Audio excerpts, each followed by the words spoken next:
الصالحين فبشرناه بغلام حليم পয়গম্বর ইব্রাহিম আলাইহিস সালাতু ওয়াস সালাম বয়স যখন 120 বছর, স্ত্রী হাজারার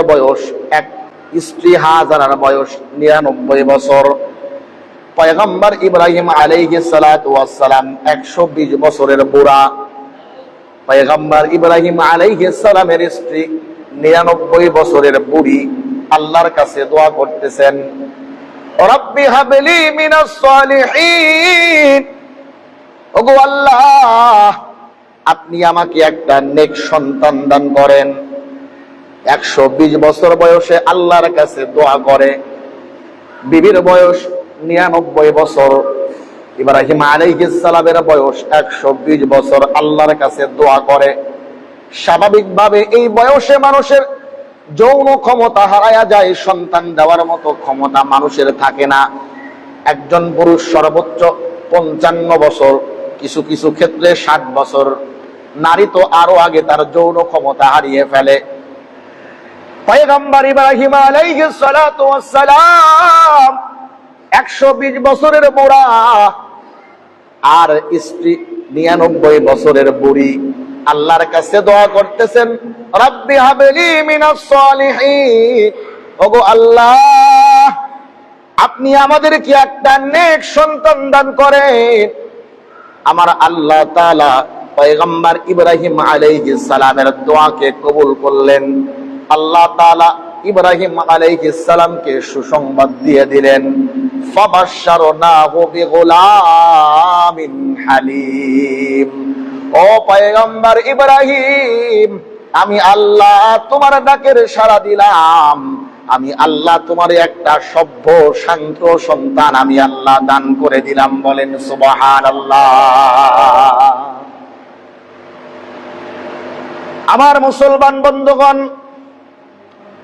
অনেক সময় আমাদের সমাজের মধ্যে দেখা যায় যুবক বিবাহ করছে, 10 বছর 15 বছর 20 বছর পার হয়ে গেল,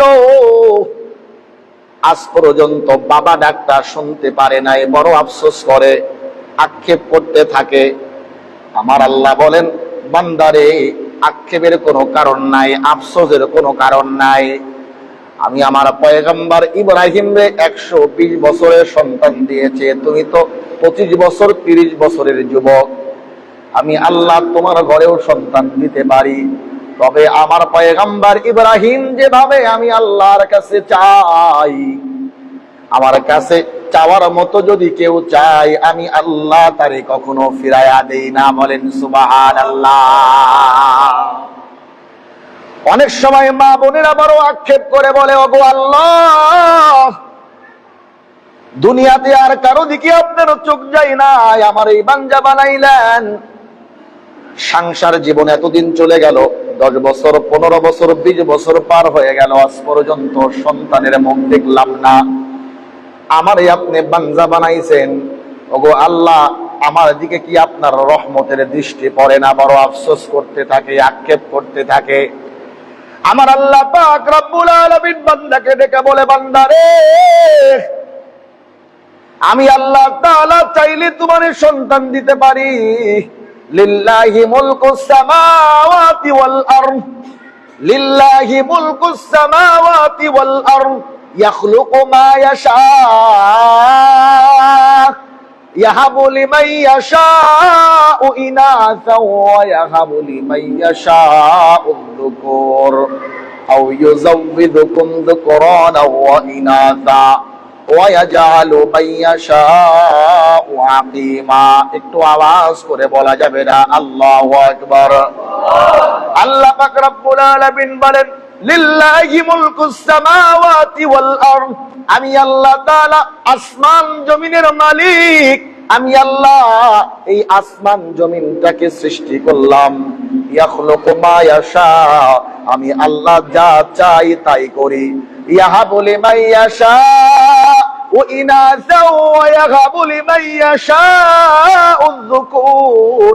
আমার আল্লাহ বলেন, বান্দারে আমি আল্লাহ যারে ইচ্ছা কন্যা সন্তান দান করি, আবার আমি আল্লাহ যার ইচ্ছা পুত্র সন্তান দান করি, আবার আমি আল্লাহ যারে ইচ্ছা কন্যা সন্তান পুত্র সন্তান উভয় দান করি, আবার আমি আল্লাহ তাআলা যারে ইচ্ছা করি গোটা জিন্দেগি পর বন্দা করে রাখি। বলেন না সুবহানাল্লাহ। একটু আওয়াজ করে বলেন তো, সন্তান দেওয়ার মালিক কে? আমার আল্লাহ চাইলে সন্তান দিতে পারেন কি পারেন না?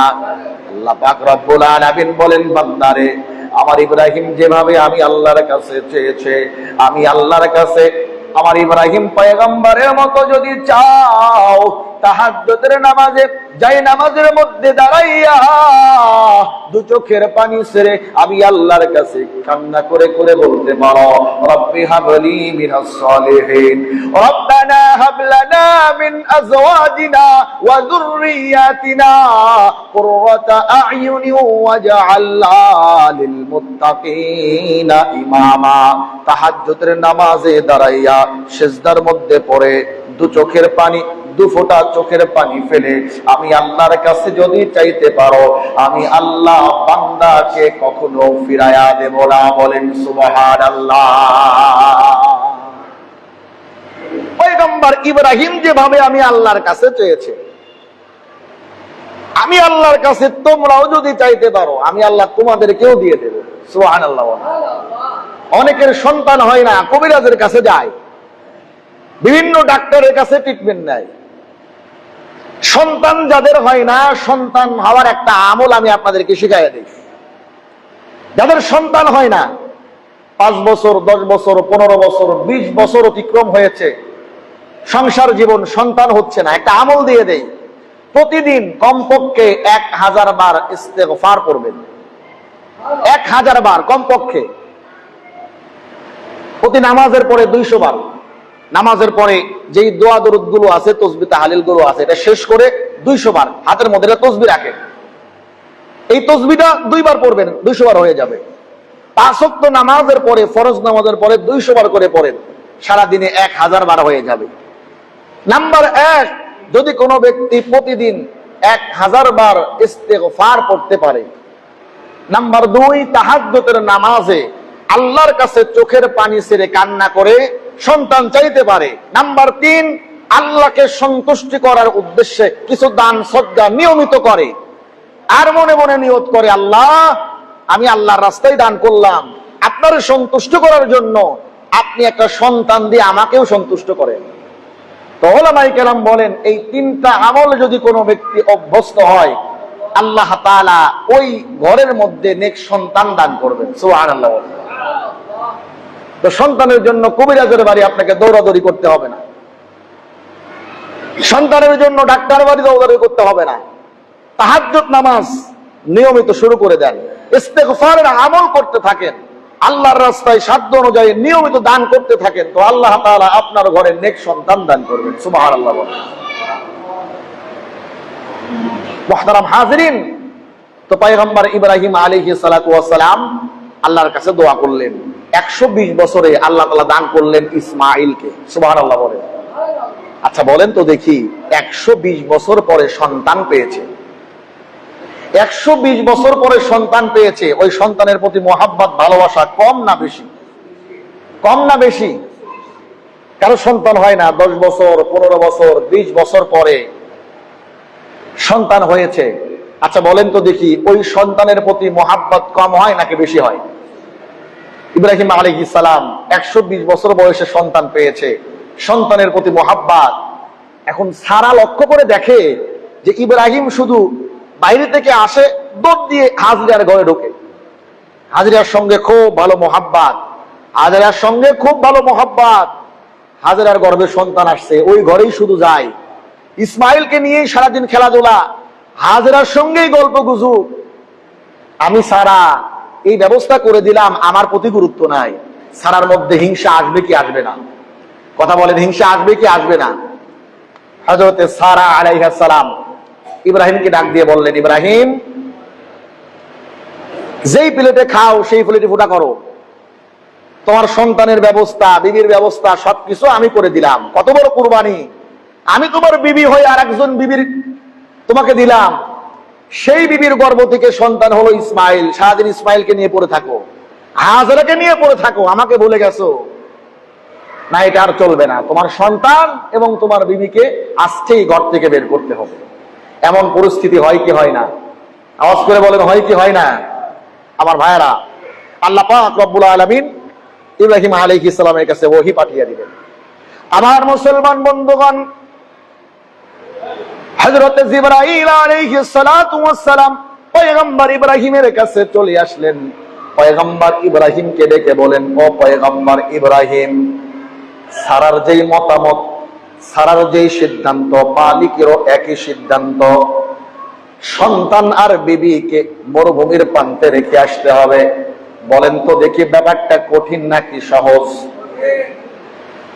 হযরত পয়গম্বর ইব্রাহিম আলাইহিস সালাতু ওয়াস সালাম পরিবার থেকে বঞ্চিত হলেন। অগ্নিকুণ্ডের মধ্যে পয়গম্বর ইব্রাহিমকে ফেলা হলো। এত এত নির্যাতন সহ্য করার পরে একটা সন্তান পেল। বেশি দিন সন্তানকে নিজের কাছে রাখতে পারে না। আল্লাহর পক্ষ থেকে ওহী নাযিল হয়ে গেল, ইব্রাহিম রে, কলিজার টুকরা সন্তান ইসমাইল, যেই ইসমাইলের মোহাব্বত ভালোবাসার মধ্যে তুমি ডুবে গেছো, তোমার কলিজার টুকরা সন্তান ইসমাইলকে আর কাছে রাখতে পারবা না। এখনই এই মুহূর্তে তুমি তোমার স্ত্রী হাজারা আর তার পেটের সন্তান ইসমাইল দুইজনকে মরুভূমির নির্জন এলাকায় রেখে আসতে হবে। বলেন না আল্লাহু আকবার। আমার মুসলমান বন্ধুগণ, যদি কারোকে বলা যায়, অনেক সময় দেখা যায় ভাই সন্তানটাকে মাদ্রাসায় দেন, চোখের পানি ছেড়ে কান্না করে বলে, হুজুর, আল্লাহ তাআলা একটা সন্তান দিয়েছেন, এই সন্তানটাকে দূরে রাখবো, বোর্ডিং এর খাবার খেতে হবে, শুধু ডালের পানি, 1 মাস পর পরে বাড়ি আসবে, সন্তানদের 1 মাসের মধ্যে চোখে দেখবো না, এত বড় কষ্ট আমি সহ্য করতে পারবো না। বলে কি বলে না? অনেক মা আছে, বাবা আছে, সন্তানকে দূরে রাখতে পারে না। যেই মা বাবা সন্তানকে দূরে কোনো মাদ্রাসায় রেখে আসে, ওই মারে যদি জিজ্ঞেস করা যায়, ও মা, সন্তানকে ওই যে দূরে পাবনা শহরের জামিয়া আশরাফিয়া মাদ্রাসায় রেখে আসলে, ওই যে পাবনা শহরের জামিয়া রহমানিয়া মাদ্রাসায় রেখে আসলে, তুমি মা কি দিনের মধ্যে তোমার কষ্ট হয় না? সন্তানের সঙ্গে 1 মাস যাবত দেখা হয় না। মা চোখের পানি ছেড়ে কান্না করে আর বলে, হুজুর, আমি মাই শুধু জানি কলিজার টুকরা সন্তানটাকে এই রাত্রে বেলা ঝড় বৃষ্টির মধ্যে ওই পানি ভাত, পান্তা ভাত, ডালের পানির ভাত খাওয়া, এত কষ্ট করে সন্তানকে মাদ্রাসায় রেখে এসে আমি মা কেমন করে ঘরের মধ্যে ঘুমাই, আমি মা দিলের মধ্যে কি কষ্ট শুধুমাত্র আমি জানি। কথা বলেন ঠিক কিনা? পয়গম্বর ইব্রাহিম আলাইহিস সালাম আল্লাহর পক্ষ থেকে আদেশ চলে আসলো, ও পয়গম্বর ইব্রাহিম, তোমার কলিজার টুকরা সন্তান ইসমাইল আর হাজারাকে ঘরের মধ্যে রাখতে পারবা না। যাও, এই মুহূর্তে তোমার সন্তান ইসমাইল আর তোমার বিবি হাজারাকে মরুভূমির নির্জন প্রান্তে রেখে আসো। পয়গম্বর ইব্রাহিম আলাইহিস সালাম একটা বারের জন্য আল্লাহরে ডেকে বলে নাই, ওগো আল্লাহ, 120 বছর পরে একটা সন্তান দিলে, এই নবজাতক সন্তানটাকে আবার মরুভূমির প্রান্তে রেখে আসতে বলেন। ওগো আল্লাহ, কেন এমন শাস্তি দেন? পয়গম্বর ইব্রাহিম আলাইহিস সালাম একটা বারের জন্য আল্লাহরে এমন প্রশ্ন করে নাই। আল্লাহর পক্ষ থেকে যখন আদেশ হয়ে গেছে, একটা মুহূর্তের জন্য দেরি করে নাই, সঙ্গে সঙ্গে বিবি হাজারাকে আর ইসমাইলকে নিয়ে মরুভূমির প্রান্তে রওনা করে। বলেন সুবহানাল্লাহ। তাফসীরের কিতাবের মধ্যে লেখা হয়, শুকনো কিছু খেজুর আর 1 মস্ক পানি উটের পিঠে ইসমাইল আর বিবি হাজারাকে উঠায়া দিয়েছে। পয়গম্বর ইব্রাহিম আলাইহিস সালাম মরুভূমির পথ ধরে সামনের দিকে অগ্রসর হয়। লক্ষ্য করে দেখে, ওই যে মরুভূমি থেকে দূরে কিছু বাড়ি ঘর দেখা যায়। পয়গম্বর ইব্রাহিম চিন্তা করলেন, কলিজার টুকরা সন্তান আর বিবি হাজারাকে এই জায়গায় রেখে গেলে ওই যে দূরে কিছু বাড়িঘর দেখা যায়, ওই মানুষদের সঙ্গে মিলেমিশে বসবাস করতে পারবে, তাদের কষ্ট কিছুটা লাঘব হবে, তারা নিরাপত্তার সহিত এখানে থাকতে পারবে। পয়গম্বর ইব্রাহিম আলাইহিস সালাতু ওয়াস সালাম ওই জায়গায় দাঁড়িয়ে গেলে আমার আল্লাহ তাআলা সঙ্গে সঙ্গে জিবরাইলকে পাঠায়া দিয়েছে, এ জিবরাইল যাও যাও আমার পয়গম্বর ইব্রাহিমকে ডেকে বলো, ইব্রাহিম রে, তুমি তোমার কলিজার টুকরা সন্তান আর আদরের স্ত্রী বিবি হাজারাকে এই জায়গায় রাখতে পারবা না, যাও সামনের দিকে অগ্রসর হও। আমার মুসলমান বন্ধুগণ, পয়গম্বর ইব্রাহিম আলাইহিস সালাম আবার সামনের দিকে রওনা হলেন। যেতে যেতে লক্ষ্য করে দেখে, জঙ্গল লক্ষ্য করে দেখে মরুভূমির প্রান্ত থেকে ওই যে দূরে কিছু খেজুর গাছ দেখা যায়। পয়গম্বর ইব্রাহিম আলাইহিস সালাম চিন্তা করলেন, আমি যদি আমার কলিজার টুকরা সন্তান আর বিবিকে এই জায়গায় রেখে যায়, ওই খেজুর গাছের রস আর খেজুর পেরে পেরে তারা খেতে পারবে, তাদের জীবন যাত্রা একটু সহজ হবে। পয়গম্বর ইব্রাহিম আলাইহিস সালাম মরুভূমির ওই প্রান্তে দাঁড়ায় গেছে। আবারও জিবরাইল এসে হাজির। জিবরাইল ডাক দিয়ে বলে, ও পয়গম্বর ইব্রাহিম, না না, তুমি তোমার কলিজার টুকরা সন্তান আর তোমার বিবিরে এই জায়গায় রাখতে পারবা না, সামনের দিকে অগ্রসর হও। পয়গম্বর ইব্রাহিম আলাইহিস সালাম সন্তান ইসমাইল আর বিবি হাজারাকে নিয়ে সামনের দিকে অগ্রসর হয়। পয়গম্বর ইব্রাহিম লক্ষ্য করে দেখে, দূর থেকে একটা কূপ দেখা যায়, যে কূপের মধ্যে মিষ্টি পানি পাওয়া যায়। আমার মুসলমান বন্ধুগণ, পয়গম্বর ইব্রাহিম আলাইহিস সালাম দাঁড়িয়ে গেলেন। পয়গম্বর ইব্রাহিম আলাইহিস সালাম দাঁড়ানোর পরে চিন্তা করে, এই জায়গায় আমি আমার কলিজার টুকরা সন্তান ইসমাইল আর বিবি হাজারাকে রেখে গেলে ওই কূপের পানি খেয়ে তাদের জীবন যাত্রা একটু সহজ হবে। ইব্রাহিম আলাইহিস সালাম দাঁড়ায় গেলে আবার আল্লাহ পয়গম্বর ইব্রাহিমকে ডেকে বলে, ও ইব্রাহিম, না না, তুমি তোমার সন্তান আর তোমার বিবিকে এই জায়গায় রাখতে পারবা না, সামনের দিকে অগ্রসর হও। পয়গম্বর ইব্রাহিম আলাইহিস সালাম বিবি হাজারা আর কলিজার টুকরা সন্তান ইসমাইলকে নিয়ে সামনের দিকে অগ্রসর হয়। যেতে যেতে ধু ধু মরুভূমি, চতুর্দিকে কোনো কিছু আর দেখা যায় না। আল্লাহ তাআলা পয়গম্বর ইব্রাহিমকে ডেকে বলে, ও ইব্রাহিম, এবার দাঁড়িয়ে যাও, তোমার কলিজার টুকরা সন্তান আর বিবি হাজারাকে এই জায়গায় রেখে তুমি তোমার বাড়ির দিকে রওনা করো। বলেন না আল্লাহু আকবার। চতুর্দিকে কোনো মানুষের সন্ধান নাই, কোনো গাছপালা নাই, কোনো কূপের ব্যবস্থা নাই, ধু ধু মরুভূমি, চতুর্দিকে শুধু কুয়াশার মতো সাদা দেখা যায়। আল্লাহ বলেন, ইব্রাহিম, তুমি তোমার কলিজার টুকরা সন্তান এই জায়গায় রেখে তোমার বিবি হাজারা রেখে বাড়ির দিকে রওনা করো। ভরসা কার উপরে? আওয়াজ করে বলেন, ভরসা কার উপরে? যখন বিপদে পড়বেন দেখবেন চতুর্দিকে কেউ নাই। যেই বন্ধুটা সকাল বিকাল আপনার খোঁজ করত, যে আত্মীয় স্বজন সকাল বিকাল আপনার বাড়িতে আসতো, কত আলাপ, কিন্তু এই মানুষগুলোকে পাশে পাবেন না। কেউ নাই, বিপদে পড়ছেন তো আপনার পাশে কেউ নাই। মাঝে মাঝে আমি উদাহরণ দিয়ে বলি, যারা বিশেষ করে কোনো মামলায় ফেসে যায়, ফেসে যাওয়ার পরে তারা বুঝে যে দুনিয়া কি জিনিস। কথা বলেন ঠিক কিনা? কেউ